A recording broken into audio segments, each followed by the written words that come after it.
Right. Oh, we're just gonna wait. We're just gonna wait for Max. Oh, wait. No, we're not. Because. Why did you put it so slow? Why did you put it? Wait! There we go. Oh. Can I shuffle back in now? Just for those playing along at home, Eric pushed me out of frame for this big reveal. If you're just listening, head to our YouTube. What? I've already pulled my microphone, pushed my microphone off the table. Eric has redesigned our graphics. Yes. Isn't that nice? It was great. It was quite easy to do. Yeah. And I don't know if I should look at you on the screen or if I should look at you in person. I don't know. But then our knees touch, and that's gay. Oh, because every time I touch, I get this feeling. This wasn't in Mosh. Oh, Mosh, Darby, well, those are the days. When it existed. I don't know if it still exists. I don't know. It's 411 now, isn't it? I don't know. I've not been in Derby for 5 years or so. Okay, well, yeah. Also, for those playing along visually at home, hair update. Hair update! From way back in episode 1 or 2. So for Anya, who specifically asked if I had a hair update, I have a hair update. I now have, I think it's called a wolf cut. A wolf cut? Yes. Okay. Which is basically a weird way of saying half a mullet. Because a full mullet has short all on the sides, but I don't have short on the sides. I just have shorter on the sides. Right. But I've not shaved the sides. And I have a fringe now, which is a learning experience. It's hot under here. Is it, how do you feel with fringe on? It's early days. It's early days still. It's early days. I still love it. The colour is different every day. It was red and blue, and then the red has run, and it's now pink and purple. Yeah. Well, when you sent me the original picture, I was a bit like, that's bright. Bright red, and now it's bright fluorescent pink. But I don't hate it. Well, you can see there's some darker red bits, and the fringe is definitely wow. And the undercut is a different colour again. So wow, laughing and learning. It looks good. It's good. Thank you. Welcome to Shots Fired, everyone. Hello, welcome to Shots Fired. For those of you listening at home, and for those of you on YouTube, thank you very much for supporting the channel again. It's great. This is episode 6. Binge-Worthy. Binge-Worthy episode. Well, no, Oh. it's not. It's This Barbie is Binge-Worthy. This Barbie is Binge-Worthy. I saw the Barbie film and I saw Oppenheimer. I did it the same day as a date with Joe, and it was great. I saw nothing. I have not seen any of either of them. Even though I was I want to see Oppenheimer, I want to see Barbie. Barbie, I was going to be honest with you, I wasn't going to see it. But you should. It's talked about so much that I now need to see it, I think. It's really good. Right. And it's all the people I've seen that don't like Barbie are men that have missed the point. Right. Because the point is that the system impacts everyone, and everyone could have it better. What system? The patriarchy. Oh, okay. Because it's not just feminism is not just a women's issue; it's an everyone issue because it's raising everyone up. Because men have problems too, and this movie is about the fact that everyone could have it better if we all did better. But a lot of men miss that point quite severely. Have you had many men go Barbie? Have I had many men? No. We don't need to That's not there. Skegford here. Hi, Mum. Hi, Skegford. I thought you weren't going to be here. What's going on? Oh, never mind. Hi, Skegford. Skegford actually has seen, but he did tell me that he was going to see Barbie. So he said so worth it. So okay, that's 2 people saying it's so worth it. It's the Barbie film's great. So have many men spoke to you and said that it's bad, and then you were like, why is it bad? And it just is. Yeah. So there was a few of my friends on Instagram who are male have put Barbie movie, the marketing was great, but the film was terrible. It's just anti-man. It's men hating.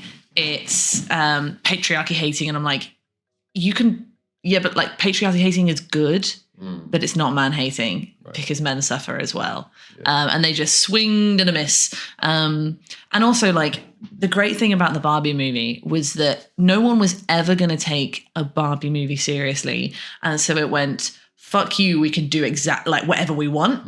And it went mad. And it's so good. Okay. And then I also saw Oppenheimer. that also happened. Apparently, one review I've read that Oppenheimer is, I don't know if that's true, it is a warning to all scientists today. A warning, as in To watching. all scientists today, like apparently what happens in it is like a warning to humanity. Yeah, I can see that. Okay. Yeah. But the great thing about Oppenheimer, and Joe was telling me about this, was that they used practical effects to do the big explosions. Yeah. I mean, spoiler alert, like there's explosions in it. I don't think that's a spoiler. But it was a practical effect, and you can kind of tell because it's really intimate, it's really visceral. One person said that they could hear the explosion going off in the Barbie film next door. Really? Yeah. Don't know how true that is. I mean, maybe if it was a quiet bit in Barbie and a loud bit in Oppenheimer, but it was fantastic. It's beautifully shot. Christopher Nolan does it again. Did you see it normally or did you see it in IMAX? There was a massive... IMAX saw it.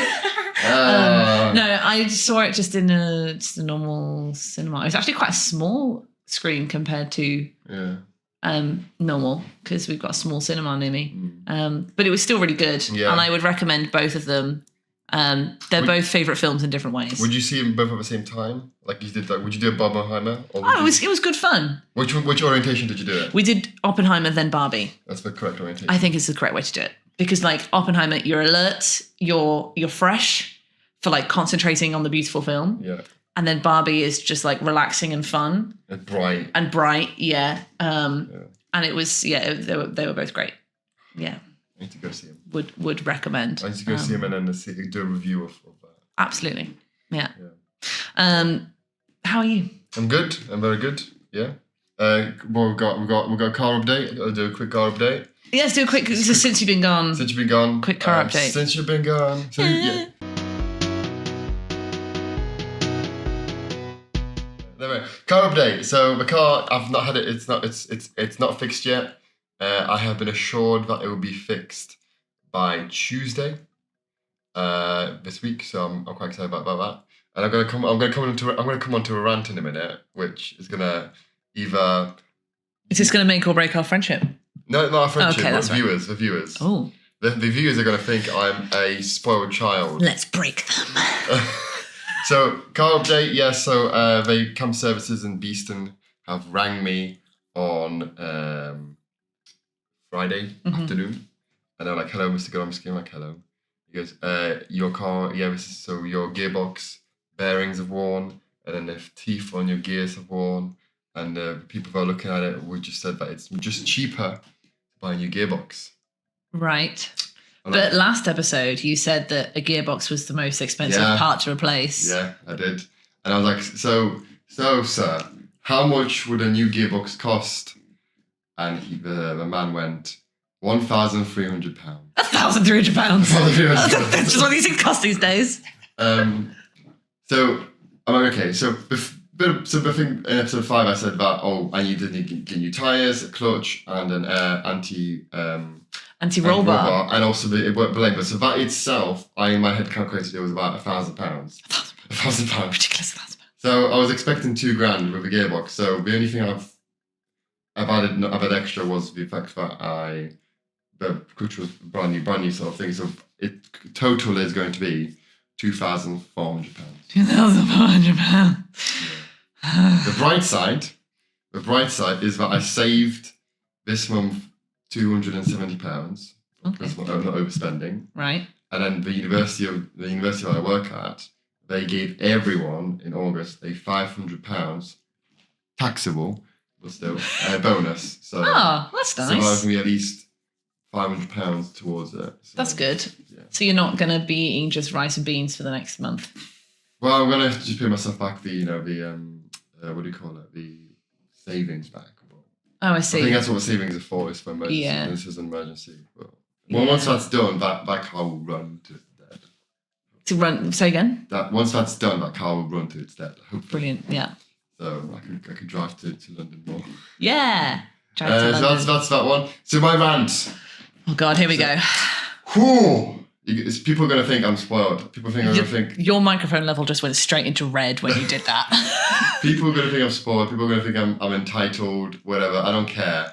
I Skegford, Skegford knows what I'm talking about. Skegford doesn't know because I moan about it every day, insinuously at work. Okay. Public transport. Oh God. Public transport. Says the man who's just like wound up his car. Yeah. Okay. Public transport. Right? And I know Skegford. I know you bus and train every day to work, but I don't know how you guys do it. I don't know. Like the underground's different. I'm not putting the underground in this category. Beloved underground. The national treasure of it is the underground. But I am putting public transport, especially Trent Barton, in this whole line of ranting because there used to be 2 buses out of Ilkeston to Nottingham. One of them took me to QMC. They stopped doing that in October, so now I have to get the number 2 bus, which takes me to like halfway to work and I have to walk for half an hour. Mm-hmm. So, what is with that? Just think that it's good for you. Like, everyone says that. You said that. Like, Yeah. Skegford says that. It's good for you. Everyone's like, oh, it's oh my goodness, you can walk. I'm like, yeah, but that's the thing. And then it was a rainy day and stuff like that. Like, thankfully, people were giving me lifts because I'm an incestuous child. Sorry, wait. How did you get from? Thankfully, people are giving me a lift because I'm an incestuous child. Is that the wrong word? Incestuous. No. Incestuous. No, I've been like in. Like, what are you doing with your siblings, Eric? I don't have siblings. Yeah. So how can you be? Any family member will do. Okay. Okay. That's the wrong word I used. Lecherous? Like you leech? No, like problematic, like. Spoiled child. Okay, because I'm a spoiled child, people will give me lifts. Incestuous? I got the wrong word. Ring, ring, it's the police. Okay. Right. So what was your point? You were a spoiled child, so you've been getting lifts. Yes, and people get like people give me lifts. Okay. Yeah, so. But if it's raining, okay, that's not so pleasant. But also just like have an umbrella and a coat, and you'll be fine. Extra effort. But think about how nice it is to. So you walk half an hour one way, right? So the bus to this bus stop, which is the closest you can get to uni. Okay. Is about 10 minutes, 15 minutes. Right. Then you go half an hour walk, like a good 25-minute walk to QMC. Yeah. So. But then think about half an hour back. It's an hour walking. Yeah, but like. You know how you're meant to get an hour exercise every day and every adult in the world is like, oh, it's impossible to do. You're doing that. I am doing that. And tell the viewers what your mum just said. Oh, no. Okay, so I was meant to get the aforementioned number 2 bus to Eric's house this morning from my little hamlet. And instead, my parents were like, we'll give you a lift. We'll go for a walk around Eric's area. We've not walked around there before. There's the river, it's nice. So they give me a lift, they drop me off outside the house, and I text you, put the kettle on, here we are, and it was great. And Mum, like, hops out of the car and goes, Eric, you look so thin. You lost weight. You've lost weight? Not even like, hello. Yeah. Just, Eric, you're so svelte. And it's true, you've lost weight. Thank you much. But it's also just like, you were fat the last time I saw you. I was like, you're not wrong, but also what a way to greet someone. I like the compliment. I'll take it as a compliment. It's a compliment. Yeah. Definitely. Yeah, I'll take it as a compliment, definitely. So yeah. It was good. But yeah, so that was me. That's all because I was walking and busing. So on one hand you're like, oh no, using my legs. On the other hand, you're like, I'm svelte. So I think you've dug yourself into a grave here. Yeah. My girlfriend has said, oh yeah. That, Eric! Hinge update. Okay, Hinge update, yeah. Eric doesn't need Hinge anymore. No, I don't need Hinge anymore. It doesn't need it. I wasn't going to mention it. Are you ready? No, because I didn't know if you... Ready? Well, I'm ready now. Okay, off you go. Okay, so now my girlfriend did mention it, that a bus will train me to be patient and tolerant. Yeah, you desperately need that training. And like a puppy. Yesterday I went into Nottingham. Yeah. It was Nottingham Pride yesterday. For those of you guys who knew or didn't know, it was Nottingham Pride yesterday, and I got into a bus full of people, and full of the gays. no, it was random people, and I put headphones on. I'm on a bus. I don't want to talk to anyone. Yeah. And I sat, and then there was this, it was just a mixture of it's being hot, it's a bus, crowded. A bit overwhelmed with. Overstimulated, yeah. Mm-hmm. And there's this old man sat, like, if you're like facing me, I was sat on a disabled seat on the side. Yeah. He was facing me, and he just like does that, and he goes, and I'm like, yes. He goes, he says something, but I just didn't understand him because he was like a really old man. All right. And also like the bus was loud, so I'm like, I'm sorry, I just can't hear you. And he goes, okay. And then he does it again. He goes, born here, like when it was in Nottingham. Aww. Like, cool. But like it was really just really difficult on the bus. So an old man, he might not have spoke to another human being for a few days. He taps a svelte, handsome young fellow. Yeah. With floppy hair. Yeah. Polish Hugh Grant. He taps him. Polish Hugh. Taps him on. I'll take that. On the shoulder. And says, I'm going to open up to this human being, seek some connection, and this gentleman will surely take interest in my life because I don't have much life left in me. Oh, to connect with a human being. And you went, yep. And then put your headphones back in. Exactly. Good, That's yeah. right. That's Londoner, that is. Is it? That's pretty London. It's pretty London of him to talk to you and then for you to just go, yep, and then just ignore him. Because like on the tube, I would talk to people on the tube. Yeah, it's weird. But on the bus, like, especially because like there were so many people, like it was just very crowded. I'm far more likely to talk to someone on a bus in London. It's happened. You know what I thought the other day? I've never been on a London bus. You did what? I thought of it the other day. Oh, you thought? Okay. What did you figure? I thought you said, you know who I fucked. I was like, well, I can guess now. No.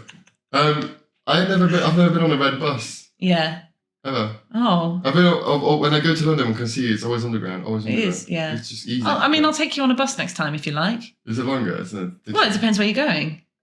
I mean, yeah, we can. If you want, we could do the like rooftop tours where they do the with all the other tourists. Tourists, yeah. And I'll just like put like big sunglasses on and a big hat so they don't think I'm a tourist.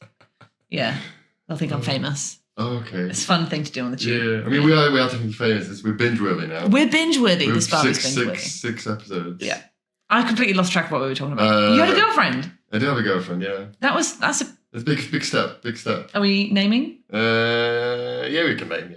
Well, I don't want to. Yeah. What? I am off the market, everyone. So all the ladies that are in my DMs or want to be in my DMs, I am off the market. No longer available. I'm the only one who texts you. Yeah. Fran texts me. I don't think your Fran's type. No. I think you're missing some key parts. Yeah. So I'm happy in a relationship. Wow. Yeah. Are you saying her name? Oh, her name is Anya. Shout out to Anya. Her update, Anya. That Anya. Yeah. Wow, it's like closing the narrative loop. It is. It's like a storyline. It is. I feel like she's like a groupie because she was a fan of the show. And she was a fan of you in the show. Oh yeah, who wouldn't be? Well, I'm a catch. I mean, yeah, you were taken, like you were in a relationship longer than I have. So yeah. I guess. You sound so certain. Yeah, you're all right. Yeah. But yeah, I think it's really sweet that like she was a viewer and you work with. Yeah, we work together. Yeah. And then it's this little love story that's been going on in the background. Yeah. It's really cute. It's been going on for a long time. Yeah. So yeah. And I've met Anya, and she's real. Yeah. Thank you for confirming that. Yeah. Well, we knew that it's no storyline plot. Well, I mean, I wondered for a while if Daniel was real. Daniel is real. Yeah, I know. I've met Daniel now. When did you meet Daniel? The weekend where you both came to London. Yeah. The one where you talked about, oh yeah, we had the whole car thing. Oh, it was like yeah. the majority of the previous episode. Oh yeah. Wow. People think I've got dementia, you know. Yeah, I fucking see it. They call me Dementia Al. Or They call you Dementia Al? Yeah, or they just call me Al. Al? Yeah. Like A-L? Like Al. Alzheimer's, like A-L. Dementia, Demi-Al. Yeah. Just call you Al. So yeah. I can call you Dementia. Dementia when you call me, you can call me Al. Sorry, that was illegal. Right. Right, enough for that. That's since been gone. That was since been gone. Now, thank you very much for everyone. Too Fat has filled out our polls. Yes, we're going to do some polls. We're going to do some polls. So we put two questions up to you. One of them was red flag games. Yep. And the other one was conspiracy theories. Yes. Should we start with the games? And because everyone's gone crazy for games. Yeah. Clearly, no one really wants to do conspiracy theories. Or No, I don't think it's that no one wants to do it. We just didn't push it very much. However, I do have a conspiracy book next door. Conspiracy book? Yeah. All the conspiracy books in the world. Wait, so it's a book about conspiracy books? No, it's a book about conspiracies in the world. Oh, I see. Oh, that's fun. Yeah, I can go for it. Yeah, go for it. We'll do this first. Yeah, okay. So the red flag games, I think there were some very strong ones. The ones that I think are strong and also correct. Someone who asks to play chess purely to prove that they can. Because to me, chess is not hard to play. You just remember this piece does this. Yeah. To be good at chess, very difficult. Yeah. But any schmuck can play chess. You know what's really funny? What? Next door, I have a glass chess set That's quite nice. that I bought at a car boot sale. Oh, we love a car boot story. A good car boot, and I've never opened it, and I've never played it. Should we play chess after this? We could do, yeah. Because I can play chess. This is the point you're making. But yeah, playing chess in and of itself, love that. But if anyone's just like, oh, it's games night, let's play chess, like, No. jog on. Okay. So thank you, Sarah. They sent that in. Other ones, people who are still obsessed with Fortnite. Yeah, I think I spoke to someone. If this was a 40-year-old man, he goes, "I play Fortnite." I'm like, "Why do you play it?" I would like to just get on something and just zone out. And Fortnite makes you just zone out because all you're doing is running around shooting people. And I'm like, there's no if you play an Assassin's Creed or Red Dead or GTA, you have to put thought into what you're doing. Whereas Fortnite, you just zone out. Mindless Love that. gaming. So I'm like, oh okay, you should get out more. But also, there's better games for that. Play Stardew Valley. Who? What? What? Well, I don't know what that is. Cozy gaming. So I'm a cozy gamer. Stardew Valley. Oh, hi, Alex Wood. Oh my God, Linda. Hi, Alex Wood. Shout out to Alex Wood that's just popped up. But so anyway, cozy gaming is basically games that are not designed to be played at like a fast pace. So Inkenfell's a great one. Gris, Stardew Valley. They're wholesome games, vaguely narrative, but also quite a lot of free play as well. Right. So with Stardew Valley, for example, you play as a farmer, you've inherited some land, and you run a farm, but there's also the mystery of the town, and there's 20 NPCs to get to know and befriend, right. and there's quests, and there's a dungeon, and a desert to reforest, and you can do fishing and crafting and all this kind of thing. And it's slow pace.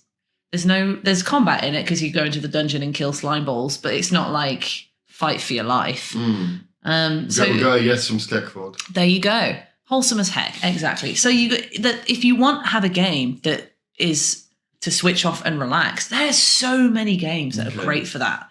But Fortnite's not one of them. Shouting at 12-year-olds is not a great way for an adult to relax. Oh, okay. Become a dentist. We know you're a masochist. Anyway, what else is there? Lots of people said Monopoly. It's obvious. Yeah. Controversial one, World of Warcraft. Wow. Wow. And that was from Skegford over there. I don't think this is a red flag favourite game. I think it is. What? World of Warcraft is, I think any game like that, World of Warcraft, RuneScape. You think RuneScape's a red flag favourite game? especially if you're like 20, 30. Get absolutely cooked. That's wrong. That's like saying you hate Club Penguin. What's Club Penguin? Oh, you didn't play any fun games when you were 10 years old. I've never played I've never played Plug. Do you want to try again? I have never played Club Penguin. Well, you've never lived. I remember you and our old uni friends were like having a friendship over. Yeah, absolutely. Talking about, because they were meant to bring it back one day. They have brought it back, it's now brought back by fans, so it's not like owned by Disney anymore. So was it owned by Disney before? I think so. Yeah. Or it was owned by something. And it was quite restricted. Obviously, it was very heavily moderated because it was for kids and it was a nice online space for kids to be but in. it was quite, like, there were some controversies, but it was like, there were nonsense on there. It was nonsense everywhere. Okay. I've been like, well, I'm never going to get on the bus ever again because there could be a nonce on it. Yeah. It's just, they're everywhere. Yeah. But no, so with Club Penguin, again, it's a cozy game. It's not about winning. It's about enjoying playing. So I love that. Okay. And I think, anyway, but World of Warcraft, you're not a fan? No. Okay. I've never been a fan of... Have you played it, ever? Oh, would you look at that?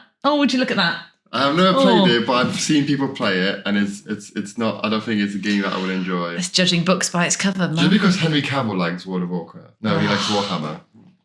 See, Warhammer and World of Warcraft, in my eyes, are the same thing. Yeah, basically. So... No, why not? World of Warcraft had a film? Yeah, I think they both had multiple everything. So yeah, I'm just not with it. Not really a big fan. That's fine. It's okay. You're entitled to your opinion. Daniel, my housemate Daniel, who he is real. He is real. Can confirm. Has said never have I ever. 100% agree. It's not. You know what? Back in the 90s, it was a good drinking game. In the 90s? Yeah. How old were you in the 90s? 3? 3. Right, okay. So you're getting your sesh on in 1999. We're going to pie like it's 1999 with a cup of Ribena and I'm going to shit myself in my nappy. Woo! That's what I do. That's what I do. That's what you do now? Every single day. Why do you think it was a weird smell? I wondered what that was. No, but never have I ever. Again, it served its purpose when you're like 18, 19, and you don't know how to talk to people yet, particularly people of the opposite gender. I even think now there's a better way. I mean, but there's that game that you put your phone on your forehead, and then you go like that when you get something right. Oh, I do know what game you're talking about. I just can't remember what it's called. Yeah, but that one Isn't that Ellen? That one was very similar to Never Have I Ever because it gives you like it generates like questions stuff like that. Yeah.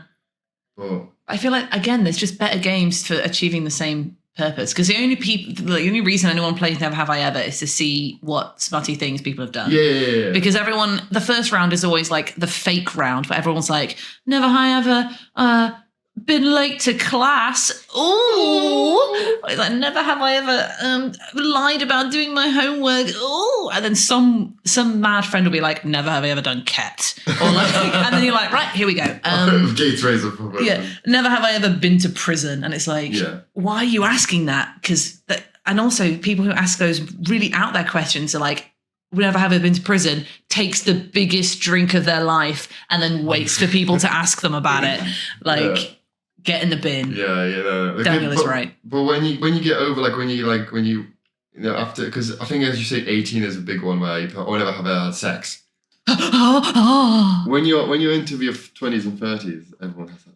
Well, most people. I would hope so, but so I think that's where it gets boring. Yeah. I think Never Have I Ever is on the same level as Truth or Dare. Okay. No, Truth or Dare can be more fun because you can. For me with Truth or Dare, there's not the expectation for it to be sexual. Yeah. Okay. For me, it's really out there if people are like, "Oh, I dare you guys to kiss." I'm like, that's not how this game's played. That's weird. Do you know it's a big game that is not? I don't think it's quite popular in England, but it's pretty popular in America. Okay. Spin the Bottle.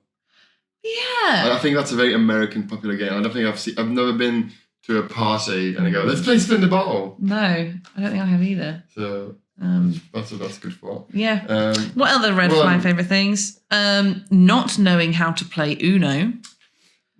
No. I'm gonna add thing. Like I think everyone should know something. I think Uno has some rules that people adhere to and some people don't adhere to. Everyone has their own version of Uno, don't they? I think everyone has a way of like how to finish Uno or how to like or what certain cards can do. Like if you can put cards on top of each other. Yeah. I think that is a red flag in terms of if you go around to someone else and they goes and you do something and they go, that's not how it works. Yeah. And you go, what do you mean that's not how it works? Yeah. And they go, oh, you can't like keep putting like plus two, plus 2. Yeah. I think everyone has their own version of Uno, and I think it's a red flag if you insist that there is a correct way to play Uno. Yeah. I'm just like, we'll play whatever rules, I don't care. Yeah. I'm here to play Uno. Another one that I'm like, is Magic the Gathering. That's from my partner. I'm like, I can see what you're saying, but also the game in and of itself is not a red flag, but the people who love it can sometimes be odd. So I don't really know what Magic of the Gathering is, so I don't think anyone does. Even the people that play it have no idea. Skegfoot, do you know? Do you know? But like one of my really good friends, she has played Magic the Gathering for a really long time. And I think when we were in sixth form, she tried to explain it to me. I'm playing it right now, says Skegford. Skegford, give us 3 lines about how to play it because no one actually knows. Lucy tried so hard to explain it to me over the course of our friendship. I've never done it. I'm pretty sure that you and another colleague of mine, you play it, and then me? No, Skegford. Okay. And my colleague of mine play it, and then they made me do this 100-word quiz to find out what weird thing you were. What like clan I am, and I did it, and then basically what happened was it was like a circle pie chart, and that was everything. Like it was all even. Right. And I was a bit like, well, okay. Okay. So it's just, it feels like one of these things where there's so much lore to it that it feels quite overwhelming to like start. Yeah. Yeah. But I feel like that's with a lot of card games. It's like I like it's some card games look cool, but when I'm like, there's there you go again. 1, you draw cards. 2, you play the cards. 3, you argue about card directions 40 minutes. Yep, that sounds about right. That sounds pretty good. I mean, very quickly, we'll wrap this up with other honourable mentions. Monopoly, poker when they bring the whole chipset from Adam. People who are obsessed with simulator games that have loads of levels like Clash of Clans. Oh, I was going to say like simulator games like Planet Zoo, which is my favourite. Oh, no. I think it's like... Because I'm a big fan of any simulator like Sims, Planet Zoo. I mean, if people tell me that like farming simulator is their favourite game, I'm like, go out and touch real grass. It's there. It's there for you to touch. Just go and be a farmer. Like, there's nothing wrong with that. It's expensive, you know. Who's Clarkson's Farm? I loved Clarkson's Farm. There was also a mention that was given to me in person by Jono, the board game Nemesis. That was also Nemesis. And also anyone who's like, oh, my favourite game is Settlers of Catan, because they go to a board gaming cafe and they pick up like Jenga and Settlers of Catan, and it's like, why? Okay. So there you go. That's red flag games, because we've been talking about that for quite some time. So let's move on. Conspiracy theories. Briefly. So I've also Googled some of these so that I understand what they're talking about. The hollow earth theory, I think that's pretty self-explanatory. Don't know why people believe this. You can literally dig and see that there's more dirt. Yeah. Yeah. I mean, a hollow earth theory, I think there probably isn't a hollow earth, but I think there could be like caverns. Oh yeah, probably. That have vegetation growing in them. Yeah, probably. But that's maybe just like a cave. That's like an ecosystem in a cave. But the crux of the hollow earth theory is that we could, in theory, just dig and then just dig through to the opposite side and not hit any sort of, and it's just a cavern in the middle. The core of magma that apparently doesn't exist. It's just silly. Lizard people conspiracy. I love this conspiracy. I love it too. Because you can't disprove it, which is the thing is with conspiracy theories, you can often disprove them. And the fun is disproving them and being right. But with this one, just prove to me that the Queen, the royal family isn't a lizard. I mean, I think that sort of exploded this week because apparently the government is going revealed there's aliens. Yeah. And then there were some videos that surfaced of like the lizard people being in the courtroom watching what we're saying. Yeah. And I'm like, could be. I like how that was mentioned this week about there is aliens, and then no one really bat an eyelid. Yeah, The world is so mad. That's how desensitized the world is. That the idea of this, because it was it Edo, the man who did a documentary really telling about how there was aliens in St. Alamos. It was a guy called Edo in the 1950s who was an alien who lived on Earth. And it was just this whole weird thing, but no one cares. Like no one's bothered because it's like, of course there are aliens. Yeah. Tupac lives in Cuba. Didn't know this was a big thing. Yeah, so people think about Tupac lives in Cuba. People he can live where he likes. Tupac's dead. Oh, is he? Oh, okay. I was like, what? You're like, I live in London. Whoa. Tupac, the rapper. Yeah. Yeah, he got shot. Yeah. And then people think that was people still think Michael Jackson lives in Cuba. Oh, and that Avril Lavigne was body swapped in 2001. And so was Tate, and so was Katy Perry. Yeah. And people think Tupac lives in Cuba because there's some people that take photos of a guy that looks like Tupac. Yeah. But it's like, for me, the main flaw of all these kind of things is who has the fucking time? To do what? To put this amount of effort in to cover up such a thing. Like, if Avril Lavigne was really body swapped, who's putting in that time? Why? Yeah. It's odd. It's like saying Hitler escaped and went to live in Argentina. Is that a thing? Yeah, that's the thing. Like Hitler escaped the bunker. Oh. Went to live in Argentina for the rest of his days. Maybe. Or the Nazis did, or I don't know. My favourite entry that we had, maybe I'm biased, but it was they're putting chemicals in the water that turn the frickin' frogs gay. This is what's his name? Oh my God. Alex Jones. Alex Jones. This is an Alex Jones quote. And they're not entirely wrong, because there was a pond that scientists documented that frogs were gay, but then they were like, well, frogs kind of do weird things with their gender anyway, so whatever. Yeah. But I just love that so many people get so upset about the idea of gay frogs. Yeah. Let them do what they want. Yeah. Yeah. But it's just the fear that it's going to come onto me. What, the chemicals are going to turn you gay? Yeah. That's actually the gay agenda. You found us out. You found us out. It's in the water. Yeah. So those were some conspiracy theories we had. Yeah. I also, when someone, there's a person at work, and I will not name them, but they do not believe in the moon landings. I've heard that loads, yeah. Yeah. I thought they were winding us up, but they genuinely do not think the moon landings were real. Yeah. And it got a lot of people very annoyed, and I was just like, you can believe what you want, it's fine. Yeah. But my favorite thing to do with conspiracy theorists is to out-conspiracy them. Okay. So this person came and was like, the moon landings were fake, guys. And I went, you believe in the moon? And they just blinked and they were like, well, yeah, because you can see it. And I'm like, can you? Can you really? It's actually a picture.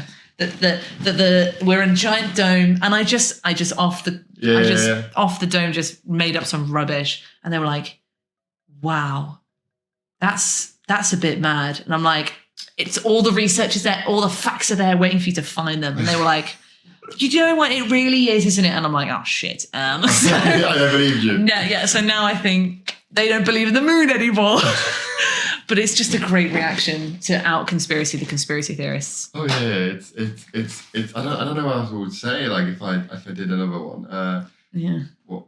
I mean, if someone tells you the Earth is flat, just be that's the big one. Yeah. Yeah. Yeah. Of course it is. Of course it's flat. It's also on the back of a turtle, which is on the back of 4 elephants. Yeah. Yeah. Well, what else? Yeah. What else we would move?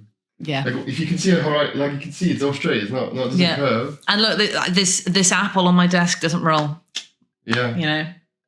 Checkmate, liberals. Yeah.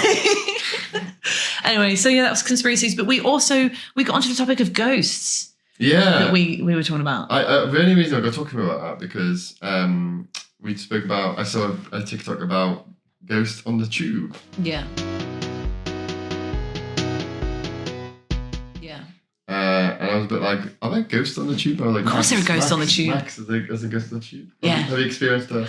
I have had a weird time where I've multiple times thought I've seen someone on the tube platform that like wasn't there. But my rational brain goes, oh, there must be an exit at the far end of the platform that they've just stepped back through or something like this. And it's like when I've been alone, because I finish very late at night, I finish work and I'll often be alone on a platform, but then I'll like hear noise or like talking and I'll look around and no one's there.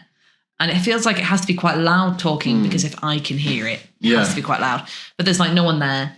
I've also, one time I was a little bit spooked because I thought I saw someone in the tube tunnel. And I was like, oh my God, there's a person in the tube tunnel. And then I blinked and the silhouette had gone. So it looked like someone had walked into was walking up the tunnel. And I like did a double take and looked and then there was nothing there. But I'm like, And then a friend of mine was telling me about how she got on the tube, was the only person in the carriage and was just riding like 2 or 3 stops. So typically a 7 or 8 minute journey. And she was sat on the tube for like half an hour and she watched her clock like be there for half an hour and the tube just kept rolling and kept rolling and kept rolling. It didn't stop anywhere. It just kept rolling. And then she got out of the tube like half an hour later and had moved 3 stops. It was just really odd. Yeah, so like there's ghosts everywhere on the tube. Yeah. She was like, when that sounds like she was like stuck in a time loop. Yeah. There was another one where I can't remember where I heard this one. I don't think I could be stuck in a time loop on the Central Line. Oh my God, I'd make myself a ghost. I'd swing open that door straight to the cab for half an hour. Oh God, yeah. I can't remember where I heard this one. But there was another one where like a person was saying they were on the tube. Maybe you sent this to me. A person was sat on the tube and they sat opposite someone and the person was just staring at them. Oh, that's a creepy one though. Yeah. Someone was staring at them and then someone else came and sat next to her and was like, just trust me, get off at the next stop with me. And so she did, thinking, oh, right, okay, well, call the police, I'm about to be murdered. And then the man was like, I'm really glad you got off with me onto the platform because that person was dead. Yeah. Opposite you. Yeah. And it's like, you hear that and you think, it's unbelievable. I'm like, if you live in London, you know that could happen. Wow. Like, it could happen. Yeah. Ghosts, man. You ever seen a ghost? No, I don't think I have. No, I see, I see a ghost. You say you can see a shadow, you can see double take. Double taking, your eyes playing tricks on you. Yeah. Or when you're really tired or really like exhausted or anxious, you might have that sort of effect. But no, I don't think I have. No. Fair enough. Do you believe in ghosts? I don't know. I think I believe in science. you can have both. I believe that. I think like when you're under some kind of pressure or stress, your mind can play tricks on you. Right. I believe that, like 100%. And I think it could be that, but then again, I like when you're doing something, there's a random smell. Yeah. Or there's something that reminds you of someone, and you go, oh, is this person like around me or here? Yeah. But I don't know. What about you?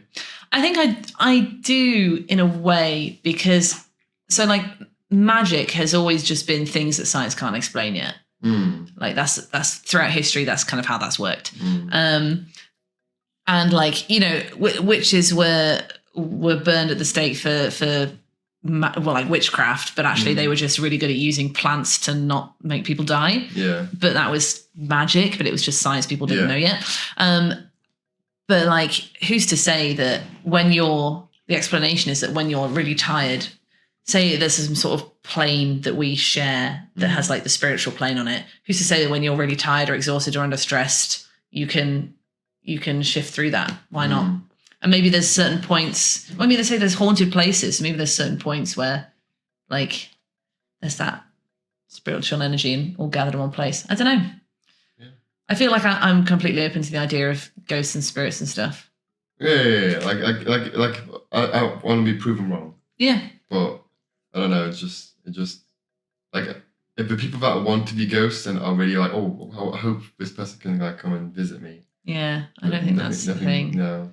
I don't think I've ever been visited by a ghost. No, I don't think I've been visited by a ghost.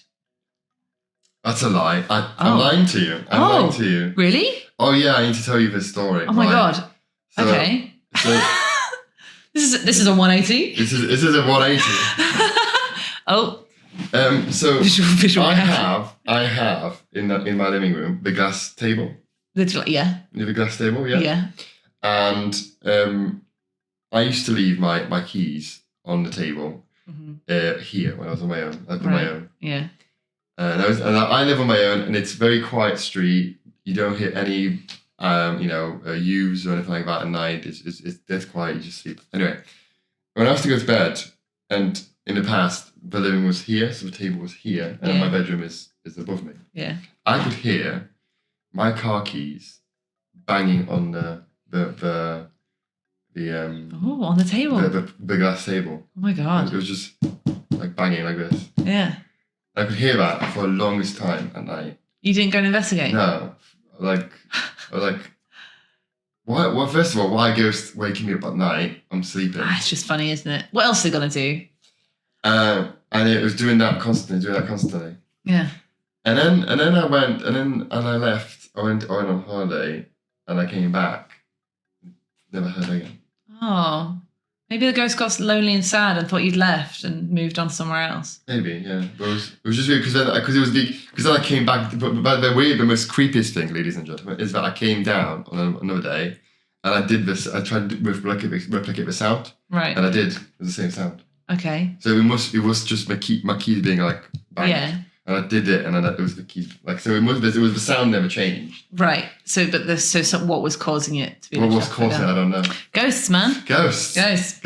I think also when my little flat. Do you remember my little flat in Debden? Mm. I think you stayed on my sofa once or twice. I'm pretty sure I had a ghost in that flat because the extractor fan, which is not an electric one, it was like a manually one, would just spin. Like it would just turn on its own. You're not blaming the wind? No. Right. It was because it's inside the house. Okay. So it was what extractor fan? Like a bathroom extractor fan? No, like my stove, the one that's above my it's going to be the wind, oven. Man, it's the wind. It would just what? It's a sealed box, and it would just turn on.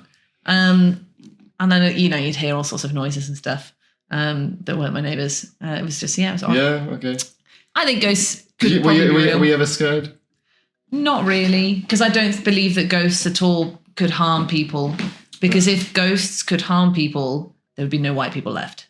No white people left. Yeah, like think about it. Okay. We've done a lot of bad stuff. Yeah. As a group. Okay. So I think throughout history, if ghosts could harm people, certainly think about the British Empire colonialism. Oh, okay. There's no way they wouldn't harm us if they could. So I've never been scared of ghosts. No, if you ever are in that situation, apparently you're just meant to tell the ghost to go away. Oh, sure. You do not have my consent. No, like just tell them to go away, and then they'll go away. Huh. Because it's like you're asking respectfully to leave. But also, I don't think I would ever tell a ghost to go away because they live there. Who am I to kick them out? What if it's a spirit trying to visit you? Well, then I'd be like, hi. They've clearly got something very important to say if they've made all that effort. Yeah, okay. Fair enough. I'm pro-ghost. Okay. Good. Pro-ghost, get a little badge. Yeah. Pro-ghost. Anyway, what should we talk about? What should we talk about next? We've done this. Are we moving to the recent geek stuff, ghosts and conspiracy theories? What about? Should we go on to current affairs? Oh yes. So we've done a bit of Barbenheimer already. There was some cinema etiquette that was. Current affairs. Yeah, current affairs. Bing. The etiquette that I think was funny. Someone brought a 10-year-old to Barbenheimer, to Oppenheimer even. Someone brought a 10-year-old. There are naked people in that film. There are sexy bits. And this person turned up late. They turned up about 15 minutes after the start of the film. Was this to your showing? This is to when I went to see Oppenheimer. Okay. This woman with her 10-year-old son or something turned up late, which disrupts the viewing. Mm-hmm. And 4 or 5 minutes later, there was a sex bit, and then promptly left again. And I was like, were they in the wrong film, or they just had no idea what they were taking their son to see? Like, It's rated 12 or 15 or something. So that was brilliant. Also, someone clapped at the end. Oh my God, why is the screen gone off? The screen's gone off. Oh no, technical difficulties. Has it ever done that when we do it? Oh, okay, well the stream's not died. Hey! There we go. Okay. Oh, sorry about that, guys. Well, did they that's the train of thought. Oh, they clapped at the end. What? Yeah, were they landing a plane? That's also a terrible time to clap. Don't do it. I used to do it. I used to be a flight clapper. Not anymore. A flight clapper. I used to be a flight clapper. I don't clap anymore. Pilot applauder. Yeah. No, it's not like Oppenheimer. It was a really dramatic ending. It was beautifully shot, and it was did you stand up and they just went in the silence. Everyone went that collective like, oh wow, that was great. And then you just heard from one guy. Maybe he was just excited. It's just silly. Back to that bringing 10-year-old. Did you see that someone brought a kid to the Barbie movie? Yeah. And they just allowed him to be on their phone for the whole film, with the volume on. Bruh. And then there was a fight. Yeah. It was in America, obviously. Yeah, we'll see. But weird stuff happens there. Yeah. There was that when I went to sit in the Barbie film, that took a lot of mental energy to say that. I don't know why. Something that I didn't know was a thing now, but people record the first 5 seconds of a film for Instagram. Oh yeah, do that. Like, and I didn't know this was a thing. So all that happened was the film started and then some phone screens appeared. And I was like, are you fucking kidding me? Are people just recording films like this now? What? And then like the opening title sequence disappeared and they put the phone down. And I was like a second away from shouting at these teenagers to be like, stop. Well, that's what happens when you go. That's what happens when you go to a gig. You go to a gig. Whoever comes on, it's phones, instant phones. Yeah. Phone, like, all you should see is a sea of phones. God, we're so old. Like, just be in the moment. Like I will take a few photos. Yeah. But I'm not gonna stand and film every single song. Because also people who just put like a whole music gig on their Instagram story, no one's watching that. No one wants to see it. The sound quality's shit. Yeah. You just hear your own terrible singing. Yeah. No one wants. And it's all like blurry and makes you feel motion sick. And everyone's just tap, tap, tap, tap, tap, tap, tap. Because it's not just 1 or 2, it's 50. Yeah. Tap, tap, tap, tap, tap. Oh, but like a music gig, that there's not like rules against filming that. No. A film, you can't do that. We do have an advert saying don't film. Yeah. Before basically don't film. Because anyway, so that was my little boomer moment. No, I agree with you. Thank you. Thank you. It's just these days. Kids these days. The young people these days, you know what I mean? Yeah. So yeah. Do you want to talk about the other current affair we've got? So we've got a current affair. It's this morning I wake up.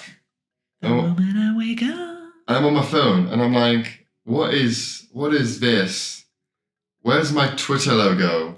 Where's my Twitter logo? Why has this X-rated app appeared on my phone? Like, what did I download? Anyway, last night, for me personally, Twitter updated.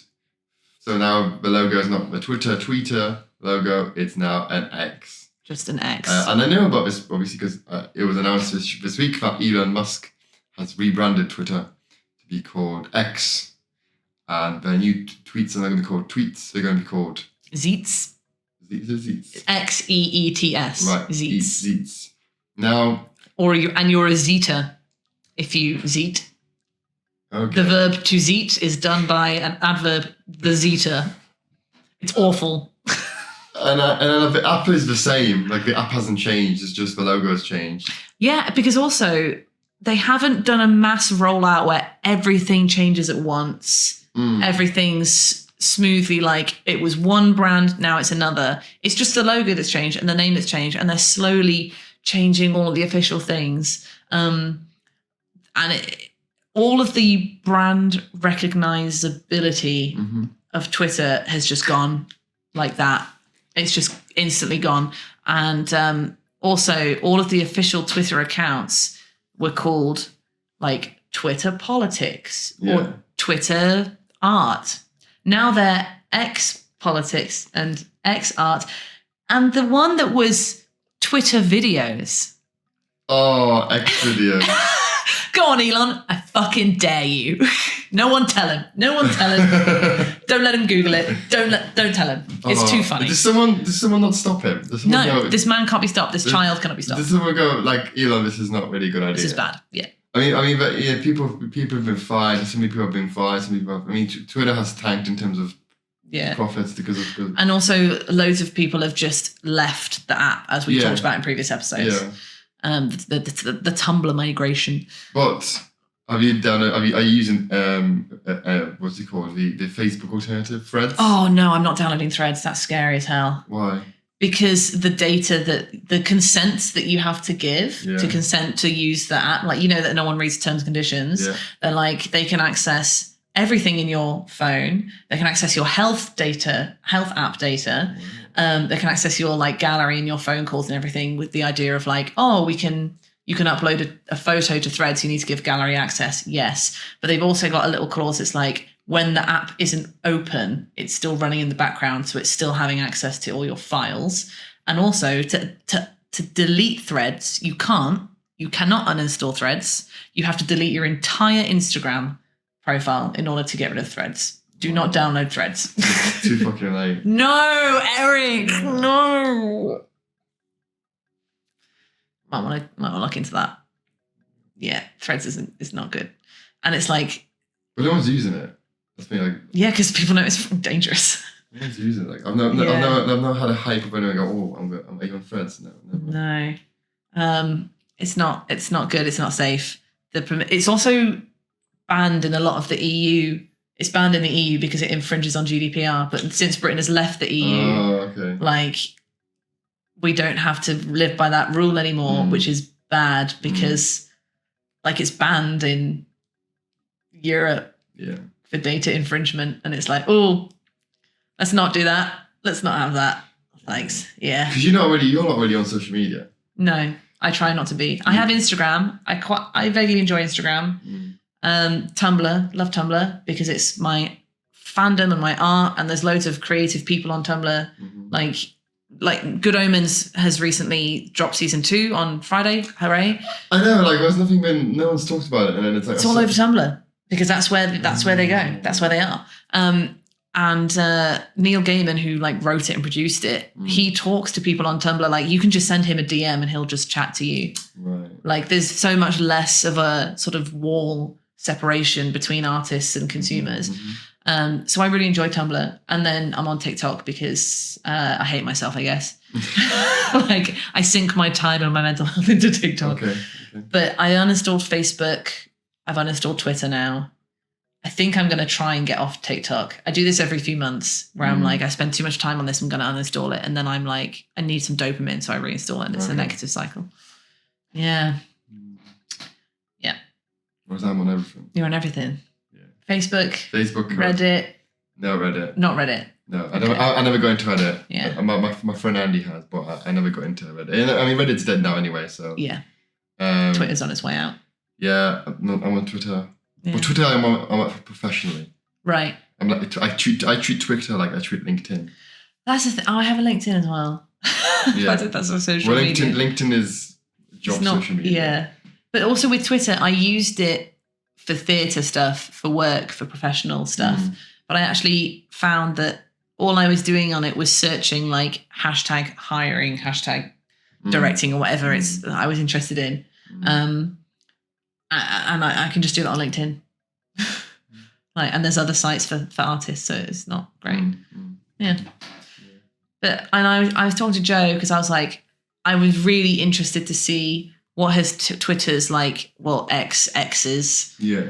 I'm going to say Twitter because no one knows what fucking X is if I say it. What's their share value done? What's their stock value done? I bet it's plummeted, but we don't know. We can't know because now it's privately owned, which is annoying. So the data just stops and it's like, bad. The thing is, he's so rich and he's got so many different companies. He can just, the money never stops for him. Yeah. But it's like when you think about Twitter is a incredibly famous website because it was the first to sort of monopolize the service that Twitter provided. So in terms of internet history, it's a really influential website, and one man has just been able to fuck it completely in less than a year. Yeah, yeah. And I think that's just really weird. That's a really weird power to have, because the internet is powerful. Yeah, but I mean, let's look at it from a different point of view in terms of the people that own Twitter, they sold Twitter. Yeah. Why do they sell Twitter? Yeah, there's a lot of money in it. Yeah, but if you wanted to invest and keep the internet safe, you could have just I don't think keeping the internet safe was ever their priority. I mean. Oh, okay. We'll go back to. Okay, we'll go back to maybe the downfall of Twitter. Okay. In recent years, in terms of banning people. Right. For speaking. Yeah. And I know that people could be speaking right wing stuff, left wing stuff, but they were banning Kanye, banning Trump. And then Trump made his own thing. And I'm not pro any of them. Yeah. But I feel like banning people from both sides was the beginning of the end. For that stuff Twitter. Yeah. Because then people go a bit like, well, if you're gonna ban people, I'm not gonna say I do not share my opinions on. I honestly used to be quite opinionated on yeah, you did. Facebook. On Facebook, and I don't share my opinions anymore because I feel like I just have fear of being either cancelled or biting me in the ass in the future. I think have we talked about this though? Well, we talked about this in episode 1, 2, or 3. Maybe. I forget. But anyway, but I was just saying, in terms of I use Twitter so professionally, and I use every single Facebook very professional. I post good stuff, the Nottinghamshire Broad Marsh. That's going to be turned into a nice little nature reserve. I was walking through Nottingham the other day because I was going to the theatre. Surprise, surprise. And it was so interesting to see what's changed, because they've repaved all the roads within the inner city bit. It's quite nice. Yeah. It's that Broadmarsh area particularly is getting a little bit of a makeover, which I think is good. Yeah. I mean, we didn't really need 2 shopping centres. No, I don't think we did. Anyway, that was current affairs, but not in our marriage. Yeah. Messy. Oh, my domestic bliss. I had a domestic miss, friends. Max's smashing time at work. I will show you this video later. Okay. That sounds ominous. But basically, so I was working in front of house shift in the VIP lounge, and people order cocktails, and they do that every day. And every day I carry these cocktails from the bar to where they are sat. And this time, in the dark, I walked straight into a wall and smashed 5 cocktails. And I literally just go dunk straight into the wall. I don't do a massive trip or anything. It's really not that. It's not huge, I think that makes it more tragic, because I was just shuffling along in the dark, being so careful, and I just bonk into the wall, and all of these cocktails just yeet themselves into oblivion and smash all over the floor. Or you can see in the CCTV audience members turning around, being like, "What the fuck was that?" It was a dead silent part of the show. No, it wasn't. It was, because it was the bit with at the end of the first act with the big reveal that's a big twist, and so there's just silence. It's really tense, and then you just hear the sound of 5 glasses smashing themselves upon the stairs. Wow! And you see this stain on the wall just get darker and darker as the drinks slide down the wall, and I just stand there looking like I want to die. Did the big glass smashed, or was it just 5 glasses smashed? And those glasses cost £15 a glass as well, because they're expensive glasses. Yeah, so that was my domestic bliss. In happy news, Joe made a really good cheesecake. So did you clean it up? What was the ending? So, I mean, the ending was my soul left my body. Okay. The 2 of my friends very quickly came over because it was a huge noise. It was like, what's happened? And I was like, drop them. And then I just went into the back and just got some Blue Roll and sadly mopped up this glass in the dark. Yeah. And it was also, because the garnishes on the cocktails are little rose petals, and it looked like someone had vomited on the floor, because there was just rose petals and foam and juice and bits of fruit just on the floor. Oh, it was And I had to clean it all up really quickly because the interval was about to begin. Yeah, so that was shit. Well, but cheesecake was good. But the cheesecake was really good. Okay. Secret to a great cheesecake: you let it set in the fridge and then you freeze it. You freeze it solid. See, I'm not a big fan of cold cheesecake. Well, you freeze it, then when you take it out, it's like a baked cheesecake is the way to go. What's the difference? Bake it. You put it in the oven. Oh, that feels. It's American style cheesecake. The ones that I like. Oh yeah. That's my go-to. Oh, interesting. Okay, I didn't know there was more than one type of cheesecake. To be honest. It was the thing too. I thought you just put like the cream and everything. You whip it all up, put it in the fridge. No. I need to bake you a cheesecake. Oh, please do. Yeah, that'd be nice. I don't think I've got had a domestic bliss this week. You don't? I don't think I do. Well, you've got a girlfriend. It's pretty blissful. That's very blissful. It's nice. Yeah.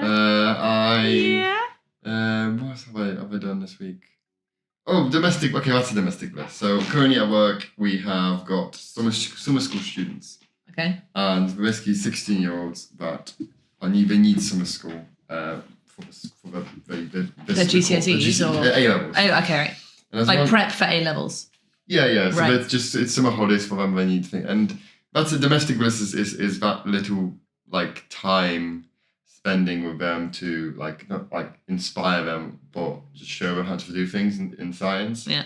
There's one girl, which obviously will name nameless, who spent a day with us and no science. She didn't like any science. She didn't like any she didn't do any of the science GCSEs. Was interested in other things, but because she did a week at uni, they sort of outsourced her to different departments. Okay. So she spent a day here, a day there, and a day in different places. And she came to us, and we had a whole day with her. Mm-hmm. And at the end of it, she was like, "Guys, this is really, really fun. I wish I did science. If I knew about how cool science is from this a GCSE level, I would have picked it." Yeah. She feels a bit like, "Oh, I didn't do science." And I'm like, so she was a bit heartbroken because she learned how cool science could be. Yeah. Because we showed her a really cool microscope. Yeah. And an image on that was quite beautiful. Yeah. So that was my it's just that for me, I think when you get into a job, you can become quite mundane and quite you get used to the science bit of how things are looking. But to someone who's that young, who's never seen these things before, the books are quite obviously it's all textbook, it's all theory, and it's all just. I remember GCSE science, and it was here's the oxygen cycle, here's the Krebs cycle, here's the nitrogen cycle. Memorize these things. Here's how babies are made. Yeah. That. Yeah, that was it. It was very theoretical and just a lot of chemistry really. But then when we actually went to go on to do our degrees, Lord knows how I ended up there. We did outside field studies and using the microscope. I remember we did electron microscopy and got to coat things in gold to then take pictures of them. That was really cool. It's just cool. So it's just a shame that the schools don't include a lot of the cool stuff. Yeah. Flipping that bit where you referred to the confocal microscope. Yeah, I mean... Cool microscope. I'm only saying it cool, mate, because it does cool things for the younger viewers.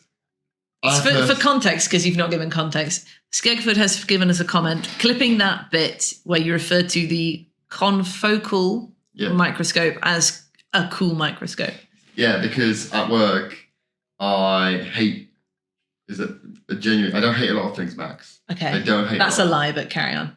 I hate buses and I hate young people on Instagram who are recording their concerts. And I hate Twitter. I don't hate a lot of things, though. Max. Carry on. Please. But at work, I absolutely hate confocal microscope. What's a confocal microscope? It's a fluorescent microscope, so you can do quite pretty images, right?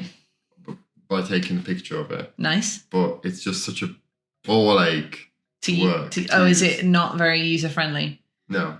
Why? Because there's just so many buttons, so many different buttons, so many different software, so many different ways of doing things. Everyone's got their way of doing things. It's not a simple machine.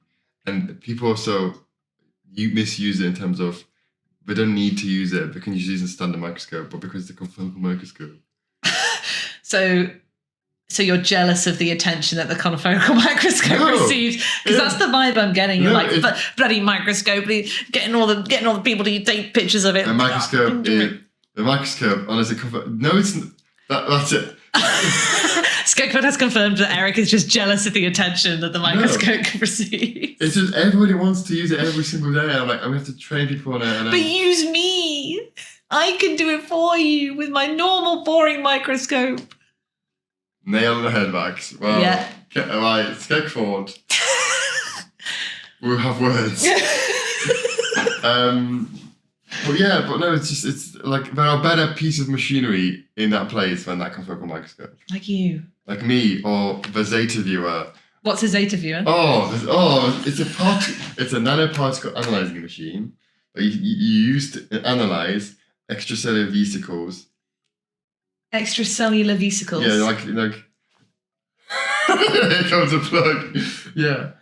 So like a cell makes like little vesicles, like proteins in it. Oh yeah. So you can measure that, but people use it to measure from cells. You can measure like polystyrene beads, like as a drug delivery system for vaccines. Okay.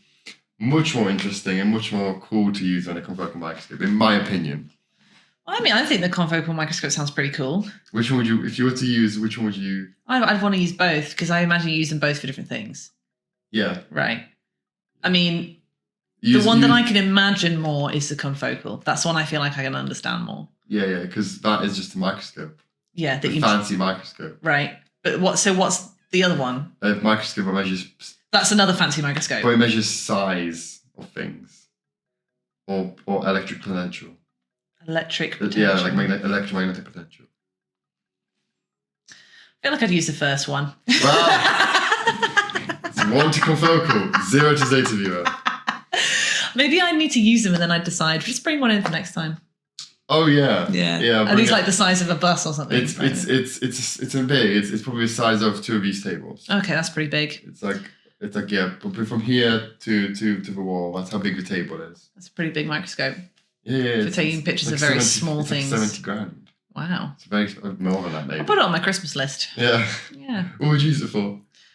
No, you would misuse it like off the end. I would misuse it like everyone else. I'm one of those people that I was like, I really want a microscope for Christmas so that I can just get random slides of random stuff and just look at them because that interests me, like just seeing what something looks like under a microscope. Probably not for any particular goal, but I just would enjoy it.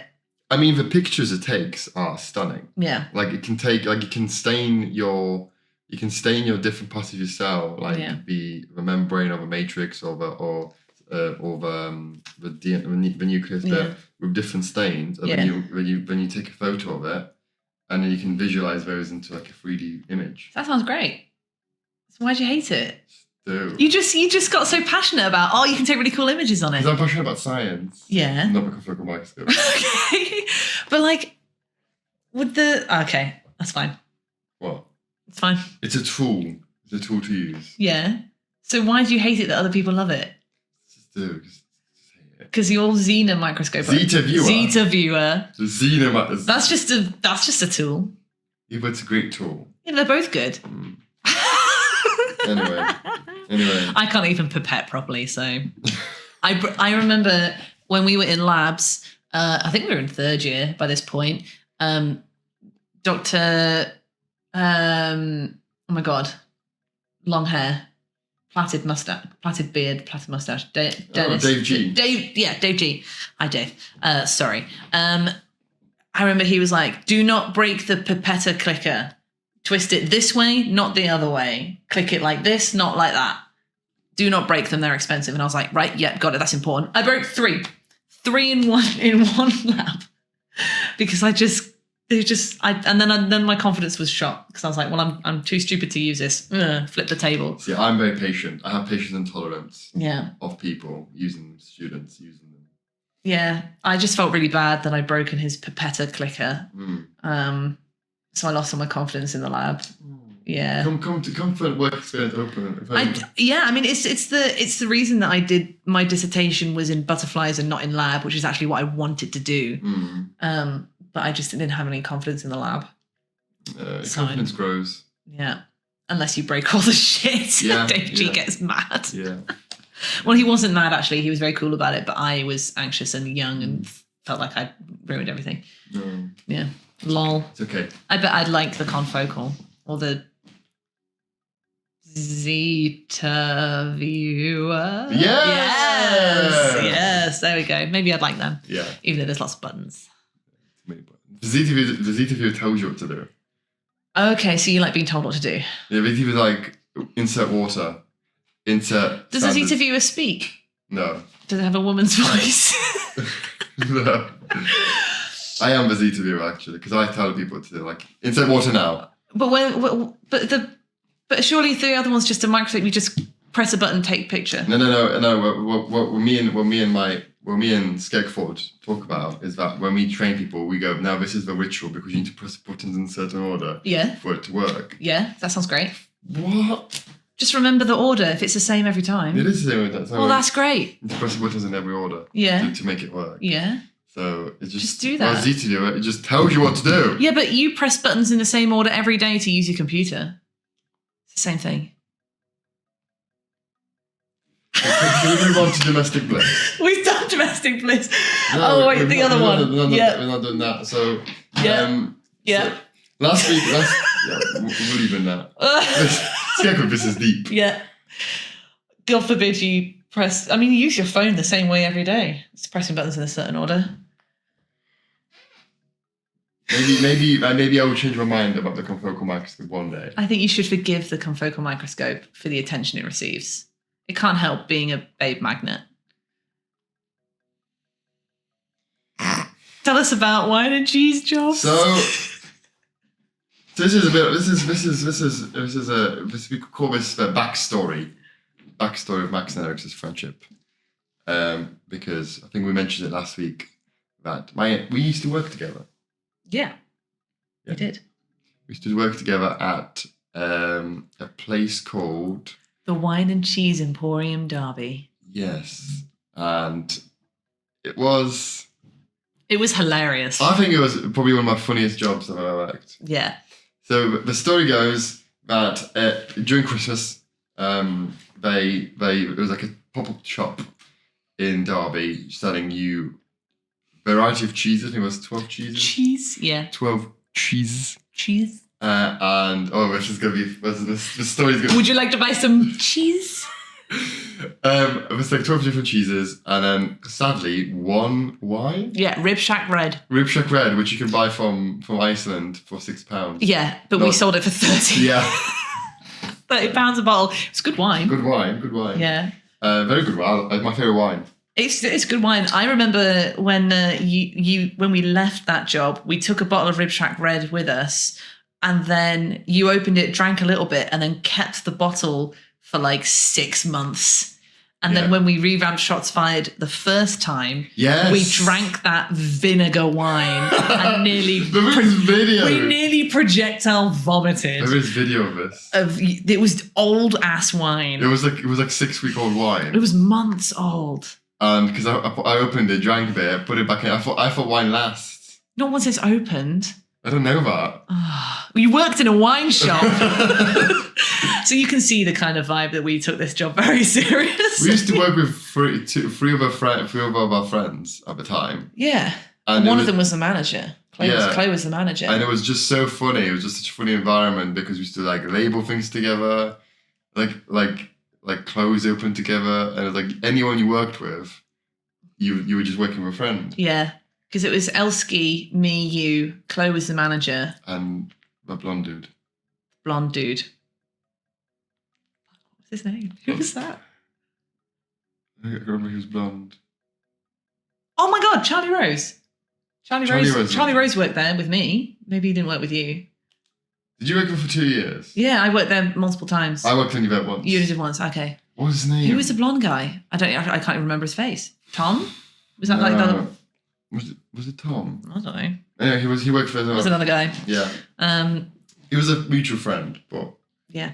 anyway, so we worked for that, and they sold different types of cheeses, and this became a meme because I used to go around. Eric took this job very fucking seriously, okay?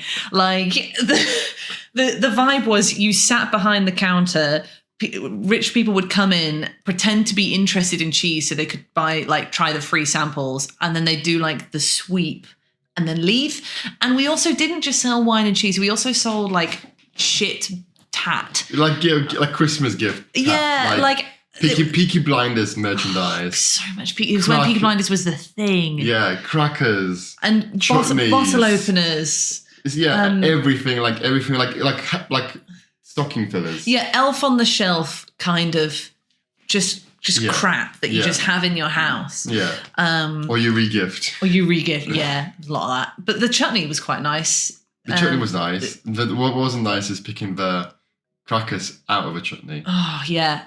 Because people would like take a cracker and just like instead of there was a tiny teaspoon that was in every single jar that we had to set out every time, and you'd scoop a little bit onto a cracker and try it, but people would just take the spoon out, throw it on the floor, and and then get the cracker and half of their hand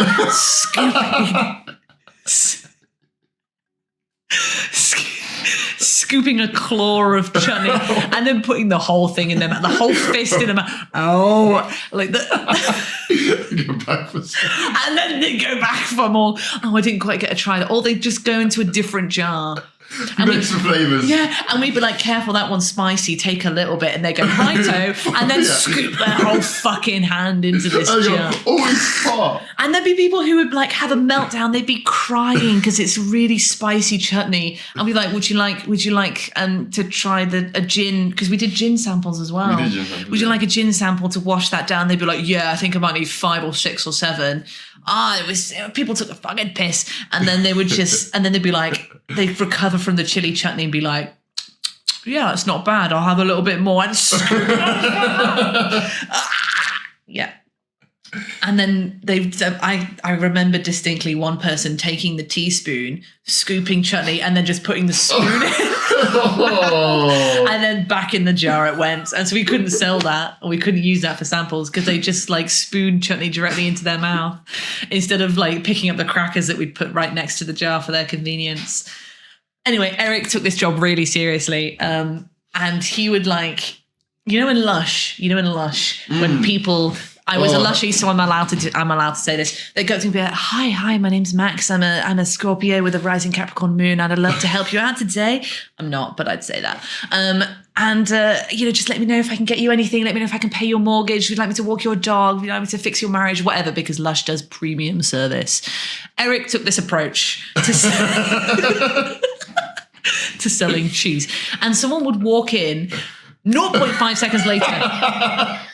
Hello. Hi, would you like to buy some cheese? Would you like to buy some cheese? Would you like to buy some cheese today, madam? Maybe some wine? We can show you over the wine. And completely like invading their space, he'd just be like, arm around them, like, sorry, just punched Eric in the face.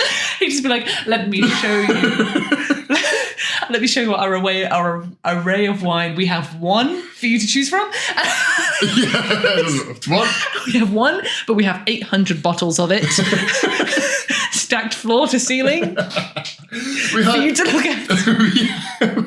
We had more gin variety than wine. Is your face okay? Right. I just tapped Eric in the face. It should have been called wine and gin. Oh, it should have just been called fucking... Like 9 different gins we had to sell. Oh, yeah. We had one wine and we had so many cheeses and so many gins. And they were quite cute in the little tiny bottles. Well, you could buy a taster bottle. You could buy a proper bottle of that. Or, yeah. You could buy those 3 different sizes. I did like them. They were quite nice. I can't remember what the brand was, though. Well, they're not like... because obviously cheese was their own cheese. Wasn't it like gin? It was the Cheshire Cheese Company. Yeah, but wasn't there like their own brand? Oh, maybe. I don't know. But there was a Parma Violet one. There was a Parma Violet one. There was a blackberry one, a raspberry one, an elderflower one. And this was sort of, gin was only just starting to become cool again. Yeah, it was like the flavors were coming like. Yeah, that was just sort of starting. So it was actually quite niche for us to have so much Yeah. flavored gin, Yeah. which is why it sold, I suppose. Yeah. It was just so funny. Oh, fuck me dead. Would you like to buy some cheese? Would you like to buy some cheese? Oh God. Yeah, and the cheese was also expensive. It was like £5 a Yeah, or truckle. truckle. Oh my God, yeah. And we had to cut out the wax. We had to hollow out a cheese to have a display wax because people would just steal those. Do you remember? But so it's a hollow, it's just useless, worthless wax square, basically, that we've hollowed out. How does a truckle? A truckle is so Christmas cheese, man. Like it's a wax like case. Yeah, if you imagine like okay, you've got like a chocolate orange that's wrapped in foil. Make that with a flat bottom, so it sits on a table. That's a truckle. It's just like an enclosed 250 grams of cheese in wax, and the wax preserves it very well. And it makes the flavor like enhanced or whatever, keeps it fresh for a really long time. Anyway, and I'm not still selling cheese. I know what to get Skekwood for Christmas. Yeah, it was really good cheese. And you get a free one on your birthday. So I signed up under 6 different emails with 6 different birthdays. So I get cheese posted to me 6 times a year. Yes. So we hollow out this wax truckle, take the cheese out the bottom, eat that cheese because it could be wasted. And that truckle would go on display so that people could see what types of cheeses we had, but it wasn't in the fridge so that it wasn't going off. But people would come in, do the circuit. They pretend to look at the very expensive posh wine, £6 in Iceland. And then they'd look at the gin and go, and then they'd just take a fucking cheese and run. Just steal it. And it's like, we did have. I'd be so disappointed. We did have cheese on for people to try. Yeah, we literally had samples they could try. There was a sticky toffee cheese. Sticky toffee there was the Caramelized onion was great. Caramelized onion, the hot one. The chili one. Chili one. Chili jam Black one. Black Bob, yeah. That was basically Black Bomber, but called a different thing. Yeah. There was like a cranberry. The original cranberry was obviously was a Wensleydale. There was a blue one. Blue cheese. Loved that blue cheese. The caramelized onion one was the best, though, I think. It was certainly the most popular. The smoked one was good. That was good. Yeah. But me being a lactose intolerant. And me. We would just sit throughout the whole day eating cheese. Yes, and then we'd go home. By the end of the day, we were desperate to go home. Yeah, and I would go home many nights and just shit myself at home. And chase it down with some chutney that people's had their hands in. Because also, yeah, like we were students and this was very, very expensive, very nice cheese, very nice chutney that we couldn't afford to buy ourselves. And so whenever there was like, oh, well, there's bits of cracker in this chutney now, can't sell it, take that home. Yeah. There's a lot of stuff like that. Like it was like because we went to my first day time learning about food. Well, I have no idea what you just said. That's my first time learning about food like controls. Oh, food safety and stuff. So when like the cheese, because we have to like say when the cheese was like opened and temperature checks as well. And if the cheese went out of date by the food standards. Yeah. We would have to then chuck that cheese. Throw it away into our mouths. Into our bags. Yeah. And sometimes I can remember definitely that there was like the fridge temperature checks. If it went below or above a certain temperature, all the cheese in that fridge was therefore unsafe. And so the box that you'd sample, you just take a box at random, put a temperature probe in it, and test it. I can remember I took out a box of my favourite cheese, left it on the bench for about 10 minutes, temperature probed it, too warm, can't sell it, and I gave it to everyone I knew for Christmas. It was like boxes of cheese. Yeah. The last day was very fun. I don't remember our last day. No, the last day. Did you just drink all the gin? No, the boss was like, oh, you can take a big box and fill it with how much stuff you need. Yeah. And take it back home for Christmas. I do remember that. That box was crap. That was so much, that box. And it was also like, we worked there for so long and we ate so much cheese and yet we still loved it. Oh yeah. I loved it was just such a banterous environment. Like I don't think in wine and cheese anything really mattered. I don't think our profits mattered. No. Well, I mean the shop folded. Yeah, I mean, but it was a Christmas shop, so obviously it was only Christmas. I remember the week before Christmas, the boss came in and told Chloe that it's going to close on the 1st of January. Yeah. Okay. So our last shift was the Christmas shift was our last shift. Yeah. And then the guy who owns the shop was a big Brexiteer. Yeah. And Brexit happened, and then the company shut down loads of stores. Yeah. Because most of his fucking revenue was to international. Yeah. And the amount of money, I remember he might have then moaned because the amount of money it took to send things to France, because people from France bought to Belgium, was just too much, so he couldn't do it. Yeah. But he was a Brexiteer. Lol. So, I'm not seeing it. That's a lie. The last time I saw a wine and cheese stall was at Christmas market in Manchester. I've literally not seen it. And it was the same company. Was it? I've literally not seen one since. But I feel like I might go on, now we've talked about it, I might go on the website today and get some cheese because I've talked about it and now I want it. Yeah. Skegfold Shots Fired official cheese merch. Yeah. Or maybe one day. Get some cheese merch. Shots Fired cheese. Yeah. What would we flavour it as? We need a public favourite, your favourite and my favourite. So that's cheese. Yeah. That's 3 cheeses. We're not having Wednesday though. No? Okay. It's Wednesday has the white girl of cheese. What's wrong with white girls? Basic white girls of cheese. Am I a basic white girl? No. Okay. You got cool hair. I'm a basic they them. Yeah. You whatever you want to be.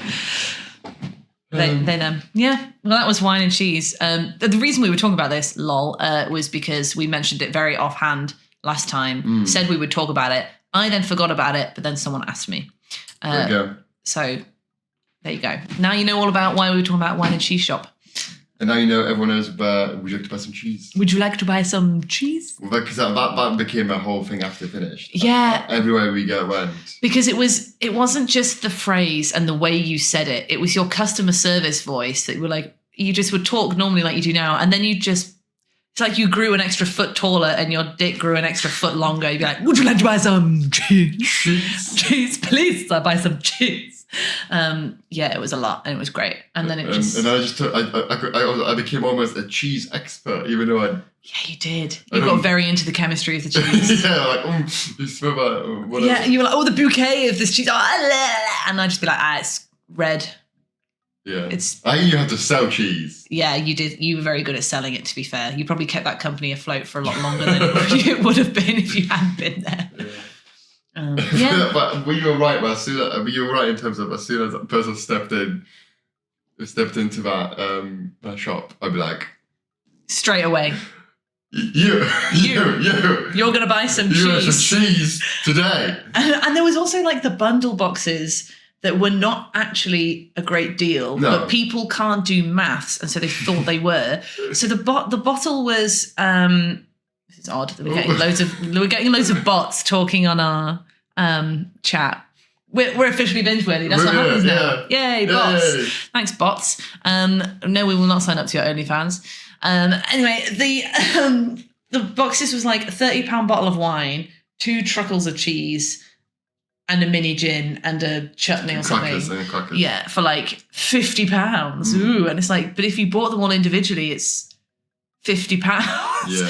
But you get a box thrown in. It was weird. The funniest thing is people try to buy things that weren't for sale. We still yeah. Can I just have the box? And we're like, no, the box comes with the whole gift. But also people would try and buy the spoons or the slates that we displayed things on, or the milk crates that we displayed the bottles in. Yeah. Because it was a big stack of milk crates in the middle that we just piled all the tat on. And there'd be signs that say, this is how much this costs. And they'd be like, can I buy that blackboard sign that you've written the prices on? Can I buy that? It's like, no. What? Go next door to Scribble and you can buy a little blackboard. But they wanted ours. Odd. No, it was really, really funny. But it was nice. It was just wholesome. It was just fun. It was very simple. Every single... I was happy to go to every single shift. Really? Yeah. Well, that's nice. Even the busy shifts, even the busy tiring shifts, I would go and it would be just, whatever. I'm guessing that message above is from a bot. Yeah. Yes, it is. So Yeah. we've got Now go live. Hello. We've got Now Go Live. Hi, just dropped by. I'm enjoying what I see and hear. Congrats. Thank you. If you're real with the name Now Go Live, put your favourite flavour of cheese in if you're not a bot. There we go. Ooh, There you I'm go. confused. Yeah. I like it with Wednesday now. Yeah. No, Well, no, yeah, but no. Yeah. So, anything else to talk about? What are you doing in the next 2 weeks? I guess we should start. Next 2 weeks. Well, it's going to be quite an interesting week. Yeah. Because I am sort of going on holiday in the middle of August. Ooh, that's nice. The next 2 weeks, what do I have? Next Saturday, Yeah. me and Anya are going on a date day. A date day? Like a day just because, I'm eating Swiss cheese this week. this week. Oh, our apologies Now Go Live. Nice to meet you. Who's this? We just had to check. Yeah. Yeah. Is that the one that melts? Swiss cheese. Yeah. Or is it one Is that the one with the molds? holes in? Oh. That's mouse cheese, isn't it? Emmental Swiss cheese? Maybe. I don't know. I'm going to really quickly Google Swiss cheese. Anyway, me and my girlfriend. Girlfriend? Girlfriend Anya are going on to the National Space Centre. Oh, I've never been. what a stunning, But we're gonna stunning go day. to Leicester, and we're gonna go walk around Leicester as well. Yeah, it's the one with the holes in. Look at that. Yeah. Oh, stunning choice, Now Go Live. So I'm going. And then other than that, nothing else really. So you're going, but you've never been there before? Never been there. Oh, Never been actually been there. Oh. date day, a day out at the National Space Centre. Cool. Yeah. Thank you. We do read all your comments, but because we're both sharing one brain cell, Yes. if we read a comment, then we completely forget what we were talking about. So Yeah. please do send your comments. We will read all of them. We'll just then forget what we say immediately before it. Head shout out to Alex Wood, who says big fan, big love for the show. Thank you very much, Alex. Yeah, that's Linda from Musical Theatre Days. Oh, yeah, that's nice. Yeah. Isn't that nice? Yeah. You've never been before. I have half a cell here. Oh, okay. Nice. Okay. We'll share it between the three of us. Yeah. Yeah, never been before. I don't know what to expect. I can't wait to find out who this person is. Who is? Who is Now Go Can you Live? give us a name? Give us a DM. We won't out you if you don't want us to, but give us a DM. We'd love to know who you were. Now go on. Yeah, you've never been before. No. What are you expecting? There's a planetarium, I guess. There's a planetarium. Yeah. I think it's the biggest planetarium in the UK. Yeah, it's really good. Space stuff, like space. Yeah. Rockets. I don't really know what to expect. Like, There's loads of like buttons to press and levers to pull. it's like a confocal microscope. It's like what's it called? Confocal. Yeah, it's basically one giant confocal microscope. But you can press the buttons in any order. That's what makes it fun. Let's have it stop working. But in the planetarium, it's really great because I've been a couple of times. The first time, you sit in this big chair and there's like the show, and it's great. And you just I just fell straight asleep because I was surrounded by the stars and like Brian Cox talking about space. Brian Cox talking. It's just like they change the voiceover all the time, and then I was just like straight gone. It was great. Yeah. It's really good thing. So that's my Saturday next week. Yeah. On Friday, I'm going with some work friends to Pizza Misu. So big shout out to Pizza Misu. Okay. They are the most authentic Nepalese Italian pizza place in like Napoli. Napoli, not like Napoli, not Nepalese as in from Nepal. No, from Napoli. Right, okay. How's that? In Nottingham, they're situated opposite Pitcher and Piano. Amazing food, Pitcher and Piano. really, really good food. Honestly, the pizza's beautiful. So we're going there for next week. And after that, Shots Fired it's on the 12th. Yeah. And then after that, I'm going to Napoli for a week with Fran. Oh, with Fran. That's nice. So yeah. Love that. So that's my August sort of thing. So what about yourself? Are you a busy bee? A little bit. I've got a job interview tomorrow. Oh. So you better get back to London tonight. Yeah, I'm going back to London tonight for D&D. Most important. So you're going to take a train back to London and go to D&D? Yeah. Wow. So busy. Guess what I'm going to do after this? Sleep. Yeah. Yeah. For now. I mean, I'll sleep on the train. No, it terminates at London, so it doesn't. I can just, okay. yeah. So I'm going back down to London today. D&D interview tomorrow. I've got a Stage Text party on Tuesday. So Stage Text are an amazing company that caption theatre shows, and they have recently moved out of London to encourage business not in London. And obviously captioning shows is very important for deaf people and disabled people. So we're going to their office moving party. Then I'm going to Scotland for the weekend, next weekend, long weekend, to see my friend Jess. Yay! We're gonna probably climb a Munro or two. Okay. I'm going out for dinner with the girls on the 9th. Sess and Emma. Shout out to you guys. And then we'll have shots fired on the 12th, I guess. Yeah. On Saturday? Yeah. Yeah? Well, it'll be back to multiple screens. Yeah. You won't be here. No. Next at Shots Fired reunion will be in London. Yes. But I will come down to London. And then we will do this. Love that. How would I do that? How you do what? Because I would have to bring my laptop. We'll bring your laptop, but also if this graphic is a file, just save that. Yeah. We're talking tech now. Anyway. So that's our weeks. We will probably put a poll or something on our Instagram for you to like. I don't know what kind of poll we would put. What poll should we put up? Best cheese. Best cheese. Yeah, there we go. Best cheese. We just write it on the spot, don't we? Yeah, write a strike. Who's she? So we'll do best cheese. Talk about cheese. So thank you very much for supporting the channel, supporting the podcast. This episode 6 is going to be on Spotify very soon. Yeah. If you're not watching live, or if you are watching it live on Spotify, then you are listening it on Spotify. So I don't know why I'm saying it. So that's the show. Play the music. Is that